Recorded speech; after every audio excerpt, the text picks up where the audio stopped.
Karen had a tow truck hook up my Rolls-Royce while it sat legal in my own driveway on the morning my wife was setting the table for our anniversary brunch.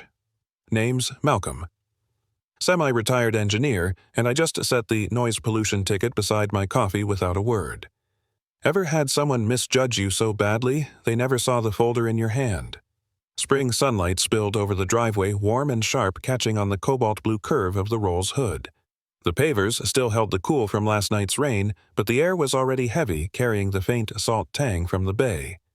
I had just stepped out with a mug of coffee when I saw the tow truck's boom arm tilt forward, the steel hook lowering like a crane toward prey. The driver, a man in a sun-bleached cap, glanced at me and then away, his boots grinding on the gravel edging. He moved with the efficiency of someone paid by the job, not the hour, looping thick chains around the front suspension. Iris appeared from the side door, her sandals slapping a cream envelope in her hand. She didn't need to say anything. The HOA's seal in the corner told me all I needed. I took it, tearing along the fold. Citation commercial vehicle. Noise pollution. It read in block print, the kind of language that could make an ordinary man's blood pressure climb.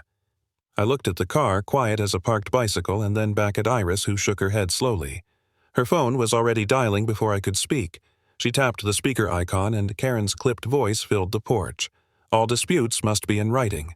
Goodbye. A dry click followed, as if she'd just hung up on a telemarketer. The tow truck's winch let out a groan, chains clanking against the bumper. A puff of diesel exhaust swirled under the palms. The driver kept his eyes on his task, but his hand slowed when I stepped closer, crouching to note his plate number. I didn't make a scene. The pen in my pocket and the small spiral pad were enough. He drove off without looking back, the rolls still in place untouched except for the faint chain marks on the pavers. The sound faded down the street, leaving only the soft hum of a neighbor's pool pump. Inside, the kitchen smelled of fresh coffee and warm tile. I set the citation flat on the counter beside my mug, its bold black letters stark against the cream paper. The steam curled over the edge, blurring the print for a moment before it settled back into focus. Iris watched me from the doorway, arms folded.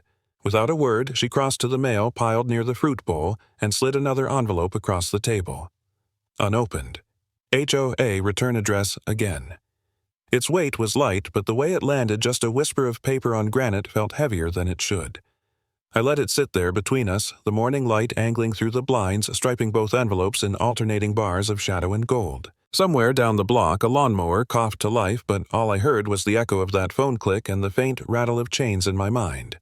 The second letter was heavier than the first, as if someone had stuffed it with extra spite. I slid it open with the same brass letter opener I'd had since college and slid the paper free.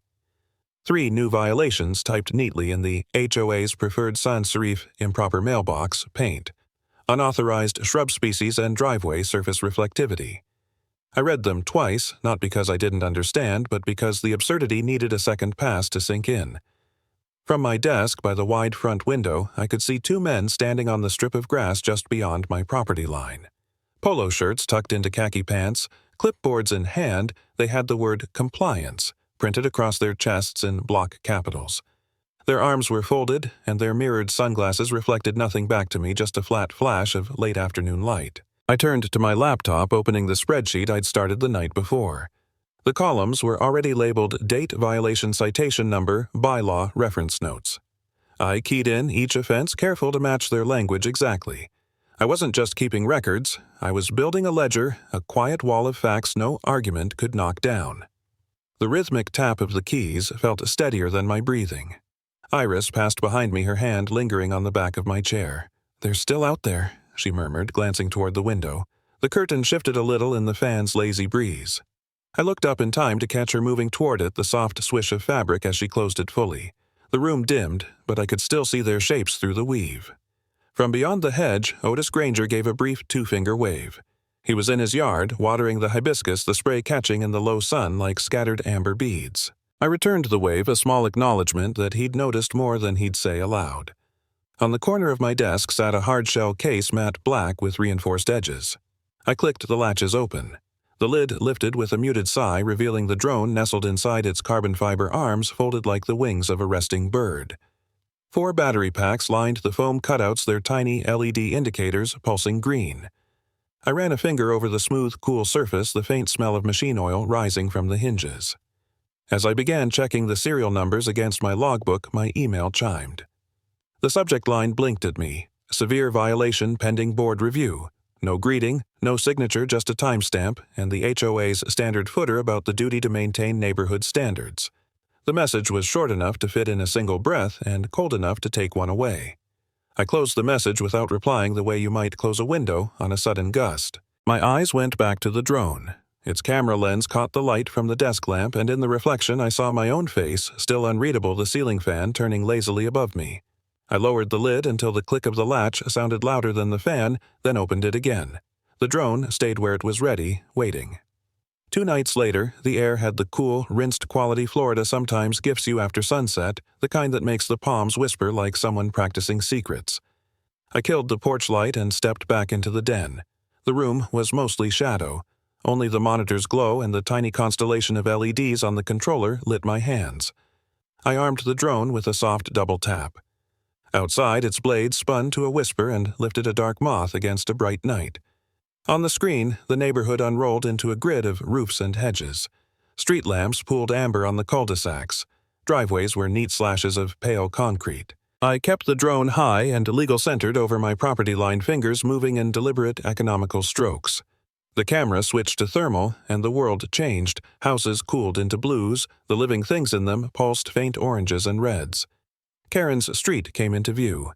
The tidy ranches, the clipped sagos, her driveway like a white tongue under a dark awning.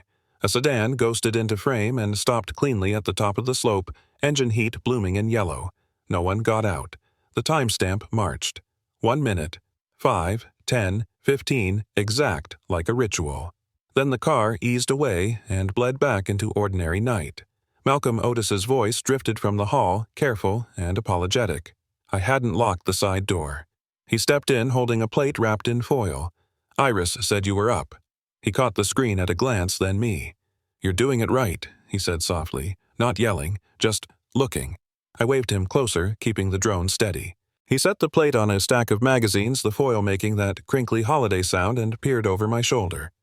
She fined me $200 last spring, he said, conversational as weather. Wind chimes. Said they constituted auditory blight. 20 years I've had 'em. Never once blighted a thing but a bad mood. He chuckled without mirth. Couple on Juniper got dinged for a garden gnome, 2 inches too tall. Bylaw, 14C, if you can believe it. She measured it with a tape like a traffic cop. On the monitor, the sedan returned. Same neat stop, same idling 15 minutes clockwork. That make 3 nights, Otis asked. 2 for sure. 1 the first night I set up, then this. I nudged the gimbal down, letting the lens kiss the edge of the license plate.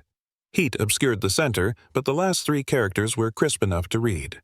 There, I said. Got something. Otis inhaled through his teeth. Reeves used to have a black sedan, he said, back when Karen pretended they weren't kin. My colleague, she'd say like a church lady ducking a rumor. My phone vibrated on the desk face down. I flipped it over and put Rick on speaker.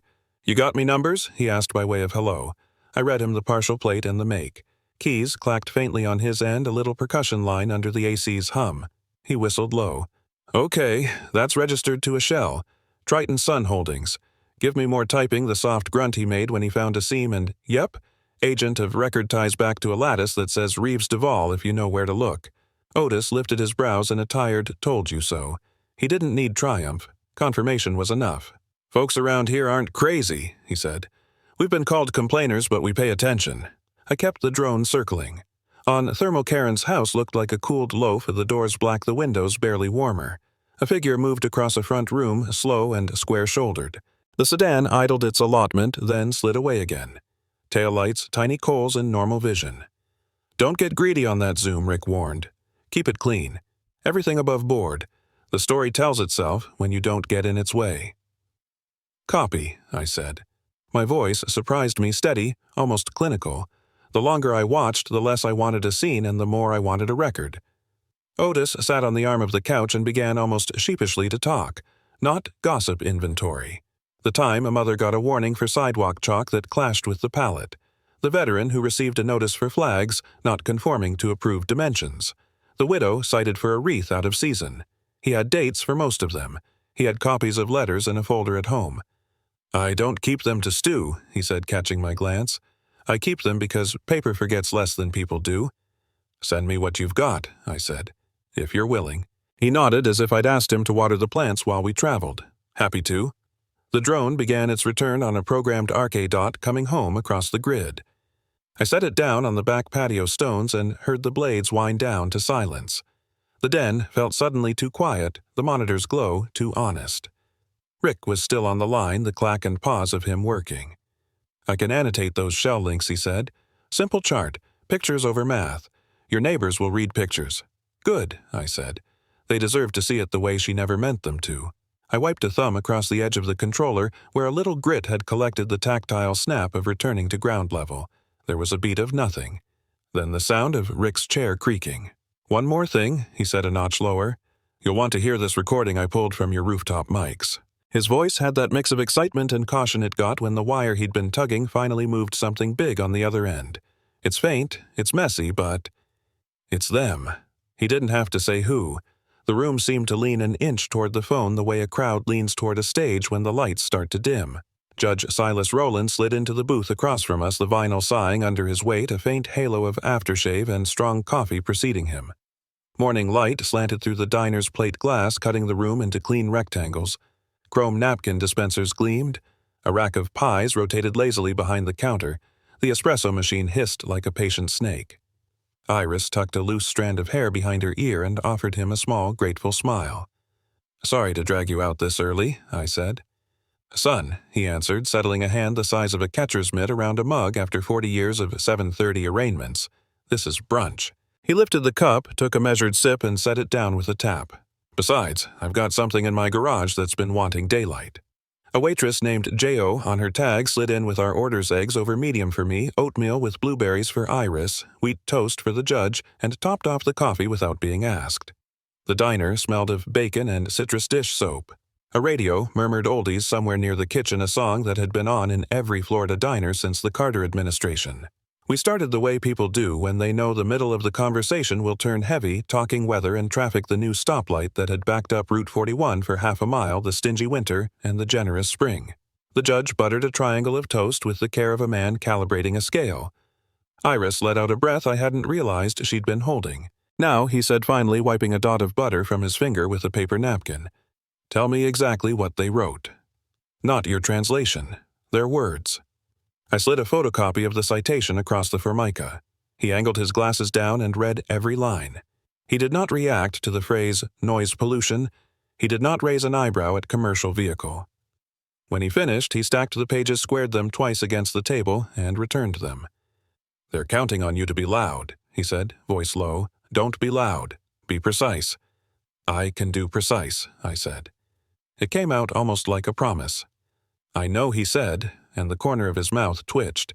He reached down to the empty space beside him on the bench and lifted a cardboard shipping tube the color of old masking tape. A coffee ring stained one end like it had stood too close to breakfast that came before. He dabbed at it with his napkin, a small, fussy gesture, then twisted the cap and slid out a roll of paper guarded by a brittle rubber band. "Found this in a storage bin when I moved," he said. I was still on the circuit when Magnolia Ridge went in. The developer filed it with the county, then a certified copy made its way to my chambers for a variance hearing. Don't know how I kept it. Maybe because no one ever asked for it back. He levered the rubber band off with his knuckle and the band snapped like a tired violin string. He smoothed the roll with the side of his hand, careful not to crease it further. Iris shifted her bowl aside. I moved my coffee. The map settled into the middle of the table, a rectangle of parchment the color of tea, its edges feathered where decades had breathed on it.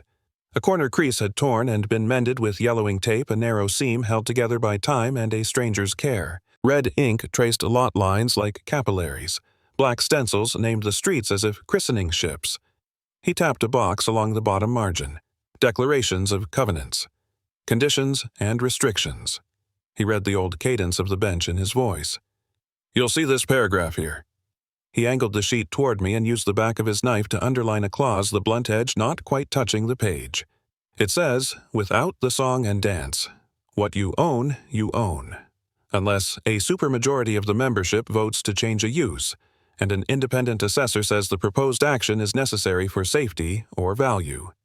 Not taste, not conformity, not the chairwoman's personal distaste for cobalt paint." Iris leaned in, both palms flat on the table, absorbing the text the way you absorb good news and bad news at once. "So they can't just take it," she said. It wasn't a question, but he answered it anyway. "They can't just take it," he said. "They can harass. They can bluff. They can threaten. Bullies prefer paperwork because it looks like authority. But authority is a thing you either have or you don't, and this," he touched the clause again, gentle, as if it were an old scar, "says they don't." I watched a drop of coffee near the map's edge begin to fatten on the table, the surface tension holding, then tipped my saucer under it before it broke. The judge nodded once, approving the impulse. "Why keep a hard copy?" I asked. "The county must have scans. Scans," he said, "are photographs of truth. This is the truth." He smiled a brief flash. "And it plays better in a room full of neighbors than a PDF on a projector." He rolled the map back a few inches and then stopped, leaving the critical paragraph exposed like a window. "You'll use this later," he said, and for a heartbeat the diner forgot to be a diner. He wasn't advising, he was predicting. The waitress passed by and glanced at our little archive museum on the tabletop. "You folks doing a treasure hunt?" she teased. "Just trying to find where they buried the common sense," the judge said. She laughed and moved on. We ate the rest of our food the way people eat when their appetites are back but their minds are elsewhere. When we were done, the judge slid the map into the tube with both hands, aligning the edge so the worn corner wouldn't catch, then replaced the cap and tightened it until it squeaked. He held it there a second longer than necessary, as if taking a measure of its weight, then pushed it across to me. "Keep it dry. Keep it flat.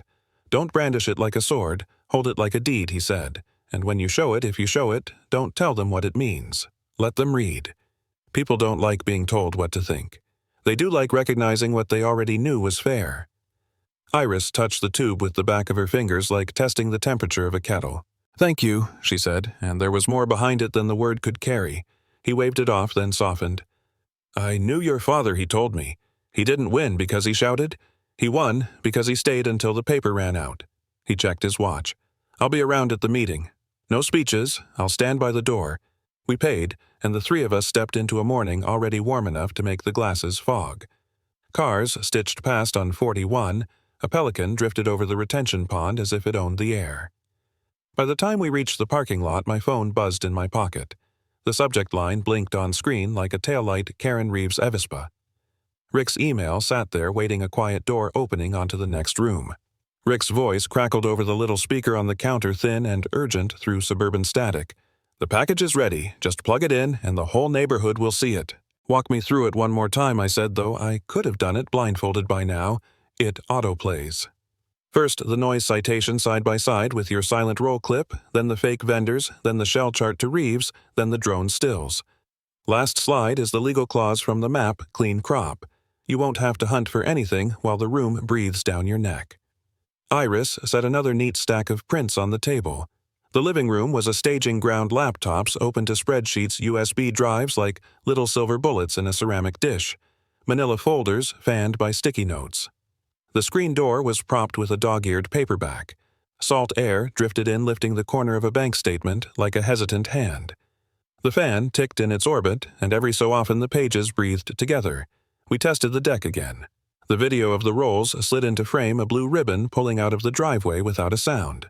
The only audio was the Florida morning doves, a far lawnmower, the hiss of sprinklers on warm stone. Opposite it, the citation's serifed noise accusations looked like satire. I swapped to the invoices, glossy logos for companies that existed only in someone's imagination, addresses that mapped to empty lots or UPS mailboxes. The cursor hung just long enough on the routing numbers to make the shape of the money clear, then moved on to the shell companies box by box, layer by layer, until Reeves's name landed at the bottom like a period. Iris checked the color balance on the drone stills. The thermal frames translated the nights into geometry and heat. The sedan's idling glow pooled at the foot of Karen's driveway, a candle no one bothered to blow out. "It needs 3 beats," she said. "You reveal the car, then the plate fragment, then the registration. Let them keep up with you." She wasn't a lawyer, but she had the patience of a librarian who'd taught 1,000 people how to find the thing they didn't know they needed. The doorbell didn't ring so much as clack. Otis never liked to use it. He leaned in through the screen, his cap in his hands. "Didn't mean to interrupt the war room," he said, half a grin at the ready. "You're on time," Iris said. She crossed to him with a page he'd asked for, a scan of his wind chime citation auditory, blight underlined in a sober blue. "Bless you," he said, tucking it into a battered folder that had already begun to bulge. "I've been to 6 mailboxes and 3 dog walkers. People are tired, Mal, tired enough to come sit in plastic chairs on a weeknight and not leave early." He lowered his voice. "They all said the same thing, the maintenance fund. We've been paying like clockwork and the hedges look like they're cut with a spoon. If you have numbers, bring 'em. I have pictures of numbers," I said. "Charts gentle enough for a church bulletin." He laughed in his throat. "That's the speed we need." After he left to make 2 more stops, we sat at the table and did the quiet part, sharpen the lines. I wrote my notes, not as a script, but as a map, single words to knock on the door of whatever needed saying, quiet vote assessor, 15 minutes, UPS box. I practiced moving through the deck without talking, letting each slide tell me its next sentence, letting the facts carry me like a current. When I did speak, I kept my voice pitched for the back row, the row where the men sit, who came only because their wives told them to, the row where people fold their arms because folding your arms is cheaper than hope. As the light shifted from yellow to the pale blue, that means you've forgotten dinner, I cleared the table's center and unrolled the 1981 map. The paper exhaled the way paper does when it has been asleep too long. I weighed the corners with old mugs and traced the red boundary line with the tip of my index finger, lot by lot, until I came to ours. It was where the line kinked a little like a seamstress correcting a hem. The clause along the bottom sat there in its prim legal dignity, not dramatic, just present like bedrock. "This is the line they can't cross," I heard myself say, not for effect, but because some sentences get tired of living unspoken. Iris leaned her forearms on the table cheek tilted toward the page as if warming her face at a fire. "When you reach this part," she said, "pause long enough to hear a chair squeak. Then point. Don't summarize. Let them read along the quiet." "Point and be quiet," I said. "That I can do." We went back to the beginning and timed the deck against a kitchen timer. I practiced plugging in the USB with one hand because someone would ask me something as I did it, and I didn't want to look like a man trying to thread a needle on a ship. I rehearsed shutting my laptop when I was done so there would be no Q&A that turned into a wrestling match over hypotheticals. "You don't owe them a debate," Iris said. "You owe them the truth and a way to see themselves in it." The phone buzzed on the table and did a small, impatient dance. Otis, again a group text this time, neighbors stacked into a thread like sardines. Photos came in of flyers on corkboards of a calendar app with tomorrow's meeting circled in red of someone's grill already cleaned for after. A hand giving a thumbs up. A dog in a bandana. The small, kind nonsense of people deciding to show up. I took the map in my hands, careful at the torn crease the judge had mended with tape, and slid it back into the tube. The cardboard rasped softly like a hush. I found the USB and dropped it into the small zip compartment of my jacket, then took it out and put it back again, muscle memory, learning a path. The sky outside had moved all the way to indigo. Porch lights winked on up and down the block constellations planned by committee. We let the room catch its breath. Iris closed the last folder and stood stretching, then reached for the chain on the lamp. The table fell into the cool glow from the hallway where we'd stacked the easel and the extra extension cord. My phone buzzed once more, a thin metallic cricket. It was a text from Otis, just 9 words, and an ellipsis. Karen just passed a new lighting violation. Effective tonight. I stared at it until the words sorted themselves into a shape that looked like pettiness and sounded like fear. Iris met my eyes over the rim of the map tube and did not need to ask what it said. The neighborhood was getting ready. So was she. So was I. By the time we got there, the parking lot looked like a church on Easter. Pickup trucks nosed next to compact hybrids. Golf carts lined the curb like obedient ponies. Through the community center's glass doors, I could see people already standing along the back wall. Arms folded programs fluttering as makeshift fans. The fluorescent lights hummed. The place smelled like floor polish and new vinyl chairs. Iris squeezed my hand once and went to find seats near the aisle.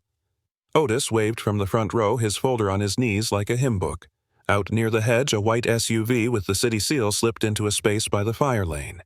The inspector shut off the engine and stayed inside a moment, looking down at a clipboard, then up at the building as if taking its pulse. Karen didn't see. She was inside at a folding table with a row of name placards, her blazer the color of ripened tomatoes, her smile practiced into something that could be printed on flyers. The microphone squeaked when she tapped it. "Wonderful turnout," she said, eyebrows lifted to acknowledge the crowd she believed she'd created. "It tells me our neighborhood cares about standards." She launched into a cadence polished by repetition, property values, up cul-de-sacs, clean architectural compliance, strong. She thanked the volunteers by first name, lingered on her own hours, invested. Let the applause rise and fall. The board members flanked her like chess pieces who knew their role was to stand still.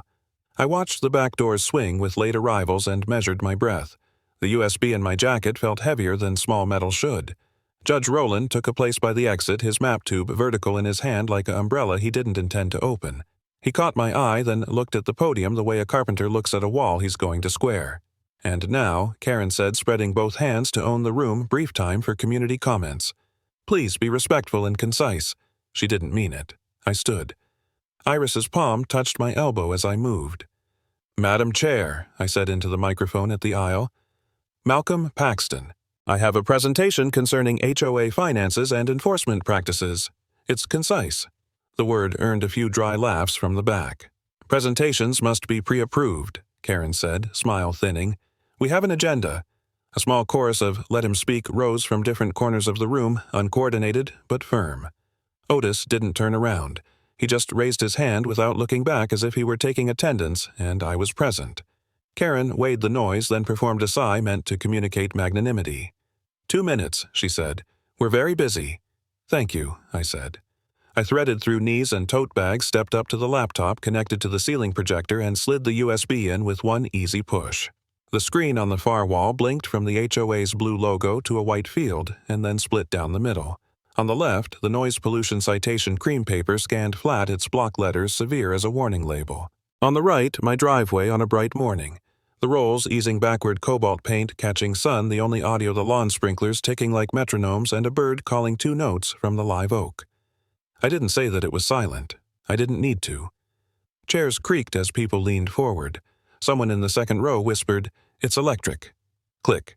A page of invoices appeared, crisp headers from companies with names like Sunset Oasis, Landscaping, and Gulf Star Pool Services, all in the HOA ledger, all paid on time to addresses that turned when you mapped them into UPS boxes and vacant lots. I let each one sit long enough for eyes to find the address line, then advanced the sound of my own breathing lost under the fluorescent thrum. Click. The flowchart. Boxes stacked like tidy rooms arrows threading them together. Bank transfers stepping through shells as predictable as a parade route. At the bottom, in a thin rectangle, the name Reeves Duval. I didn't look at him. The room did. You could feel heads pivot the way a school of fish turns as one. Click. Drone stills. Karen's driveway at 2 in the morning as seen by a lens that doesn't care about darkness. The sedan's heat signature pooled yellow, the plate fragment rendered legible. Then the state record that linked the vehicle to a corporate agent that if you peeled it apart, said Reeves again, only with more syllables around him to feel like insulation. The images carried their own narration. I kept my voice to the footnotes. 15 minutes, 2 nights, same pattern. Iris hadn't moved. She sat, straight hands folded around a pen. She wasn't using her face soft but intent, the way she looks at recipes she knows by heart. I clicked once more and let the audio panel open a thin, horizontal bar with a single triangle. "You'll hear 2 voices," I said. One, older one, clipped. "The quality isn't good. The content is. Play." Static stuttered, then lifted. "A man. Is it handled? A woman tight. He's not rolling over like the others." The man again. "We need that lot. Without his property, the whole EV spa deal falls apart." The air came out of the room like someone had opened a door to weather. A throat cleared. A program slipped from a lap and fluttered to the floor. I let the bar tick to the end and close on its own. I didn't look at Karen. I kept my eyes on the screen that had just finished telling a story better than I could. "I have more, if the board wants detail," I said, but I think neighbors grasped the shape. For a moment, nothing happened. Then sound returned in layers, a sandal scraping tile, a cough, the slow updraft of murmurs massing into something with edges. Karen's chair rasped behind the table. She stood impeccable and rigid and reached for the nearest thing she could control the meeting itself.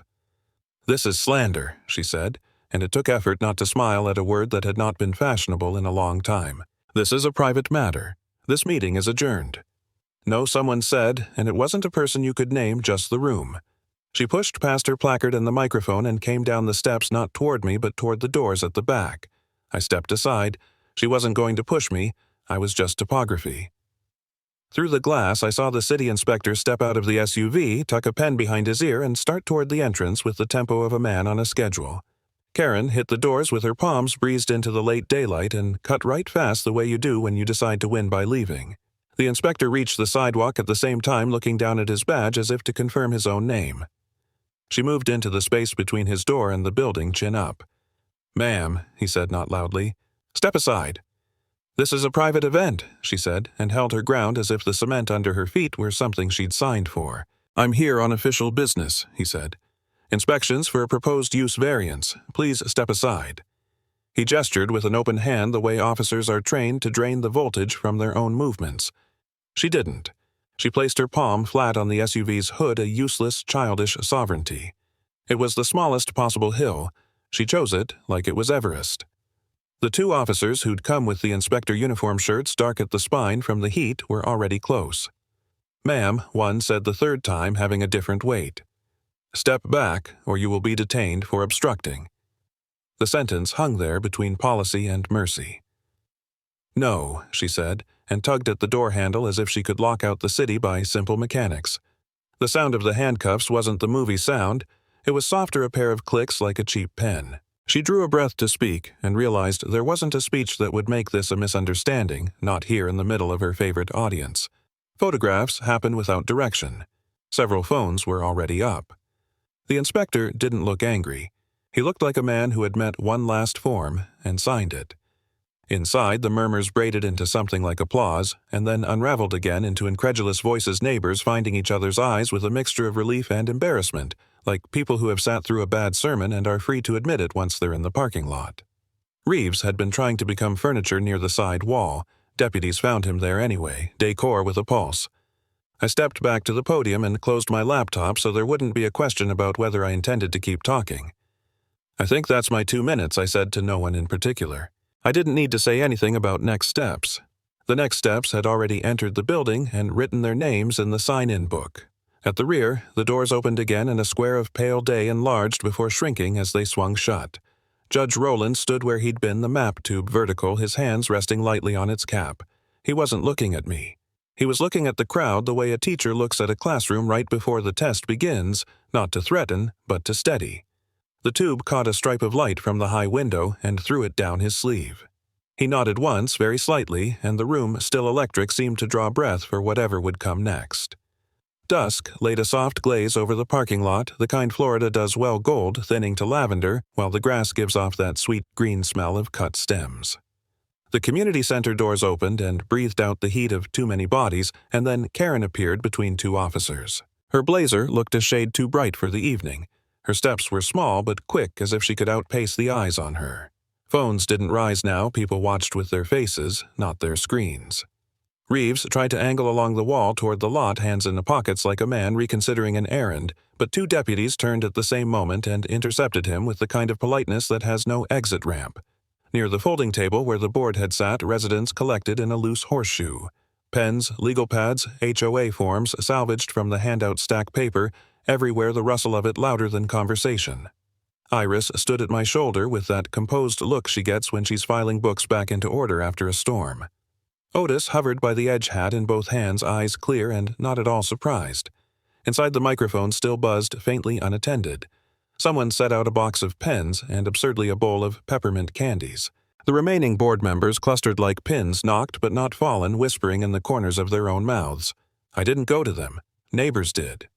"You've heard enough," a woman in scrubs said, voice low. "Write it down." Another man slid a sheet across the table with the economy of someone who has already made the decision and is just supplying the paperwork. One after another, signatures bloomed in blue and black on resignation templates printed long ago for a purpose no one meant to use. Judge Rowland waited until the crowd had arranged itself into attention without being told. Then he stepped forward, the map tube in both hands. There was no speech. He unscrewed the cap, dabbed a thumb at a spot of dust on the rim habit not show, and drew the rolled paper free. It unfurled with the soft, dry sound of old pages turning. He smoothed the 1981 map across the table, weighting the corners with whatever laid a hand stapler water bottle, a stack of agendas, then tapped the bottom margin with a blunt forefinger. People leaned in. The clause sat where it had always sat, quiet and exact, and the crowd read it as if reading a name they'd known all along. Inviolable ownership, unless supermajority and independent assessment, someone murmured almost to herself. Not taste, not preference. She straightened. A line had been drawn on paper 40 years ago. Tonight, it existed in the air. A woman from the district attorney's office stepped into the doorway, badge at her belt, a leather portfolio tucked flat under her arm. She didn't clear her throat or ask for silence. The room delivered it. "We'll be opening a formal investigation into the maintenance fund and related disbursements," she said, even and spare. "My office will contact the new board for records access first thing in the morning." She glanced once at the map as if to note its presence the way you note the weather. "Thank you for preserving documents." Someone laughed quietly at that relief, not humor. The laugh loosened other sounds chairs sliding, a parent shushing a child, the clack of a pen cap. I found Iris's hand. She squeezed and let go the language we use for "we're not at the end yet, but we can finally see it." Down the hall, the HOA office door stood open on a room that had once pretended to be important. 2 investigators in polos moved in practice tandem, photographing file drawers before touching them, bagging a laptop, labeling cords. One of them set a strip of bright packing tape across the jamb and pressed with the heel of his palm. The sound it made cut through the murmur like a clean tear, the unmistakable punctuation of something being finished properly. He crossed the tape with another strip and smoothed it, then raised a marker and wrote the date in careful block letters. No one applauded. We didn't need to. The amber rectangle of sealed door spoke in a grammar everyone understood. Otis drifted over thumb, worrying a crease in his folder. "Never thought I'd see the day," he said. "Not grand, just honest." "Me either," I said. The truth was, I hadn't imagined the day so much as worked toward a shape, one form at a time. Quiet heroics are mostly paperwork and patience. Tonight, paper and patience had finally answered. Outside again, the light had lowered another notch. Sprinklers winked alive along the median mist, catching the last of the sun. Residents filtered into the lot in 2s and 3s, the way people leave after a good meeting at church. Not jubilant exactly, but lighter voices pitched for plans and favors, and who would bring what to the next potluck. The board table inside was already being cleared, a practical start to a symbolic end. My phone buzzed against my palm, polite as a tap on the shoulder. A single notification slid down the screen. Special election scheduled 2 weeks. The message opened to the county's web form, time and place, set candidacy window posted. I showed Iris. She read it, smiled with her eyes first, and nodded toward Otis as if the thought had already traveled to him and arrived. Across the sidewalk, Judge Rowland re-rolled the map with the library's patience and slid it back into the tube. He tightened the cap, considered the seam of tape along the old tear, and gave it a small approving stroke with his thumb.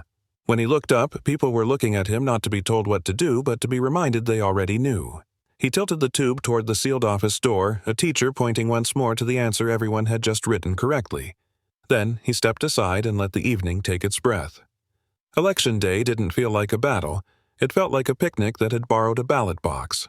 The community room smelled faintly of lemonade and dry erase markers, and by 10 a.m. the clerk had already said the words that fit the day as neatly as a lid fits a jar, unopposed. Otis Granger nodded once, hat in his hands. Eyes a little wet in the corners he pretended were from the air conditioning. People clapped the way you clap at church when the soloist sits down. Warm, relieved, grateful that someone brave enough to stand up is also gentle enough to sit back down among you. Outside, late summer light polished the street to a soft shine. Palms traded small gossip in a breeze that finally remembered mercy. The gate at the entrance had been propped open with a rubber wedge. Nothing dramatic, just a new habit. On the berm by the walkway, the private property, HOA office plaque, lay tilted in the grass as if it had stepped off its post to rest. It caught the sun and flashed once a last flare of the old regime's vanity. By noon, the new board had met at folding tables pushed into a rectangle. No speeches, just short motions, seconded and carried. Karen Arafines voided. The clerk stamped a stack with practiced thumps. Maintenance fund reports posted to the bulletin board and website in fonts you didn't have to squint at. A line item showed recovered dollars earmarked for park upgrades, lighting that wouldn't glare into bedrooms, a bench under the live oaks, a safer surface under the swings. You could feel people exhale. Accountability looks plain on paper. Its beauty is in how ordinary it makes life again. Iris and I took the rolls out like you take the good china down after a long time of using paper plates. The cobalt paint picked up every patch of sky between the fronds. The engine gave us nothing but movement. We drove slowly because there was for once no reason to hurry. Children zipped across driveways on scooters with the small squeal of wheels that need oil. A couple on the corner painted their mailbox a lawful shade that somehow looked brighter anyway.